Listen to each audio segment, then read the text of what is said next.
Assalamu alaikum everyone. I am Hafiza Rumlah Amer. I am doing my PhD in Quantum Information Theory at the School of Mathematics and Computer Sciences at IBA. So I chose IBA to pursue my PhD in mathematics because of its highly qualified teachers and its research-oriented program. So my experience at IBA has been amazing so far. So our PhD program constitutes of two components, mainly, roughly speaking.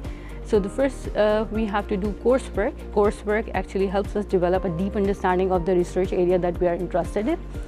Then we have to do our thesis. And for thesis, we have to do research.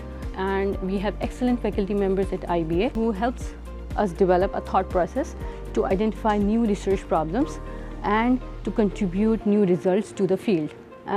So I intend to pursue my career in academia. Skills both are equally important. At IBA, PhD scholars are also assigned teaching responsibilities. It helps them to develop their teaching skills, their communication and presentation skills by working with our experienced faculty members. So if you're a mathematics enthusiast and if you love solving complex problems, then IBA mathematics program is perfect for you. So apply now and join us at IBA.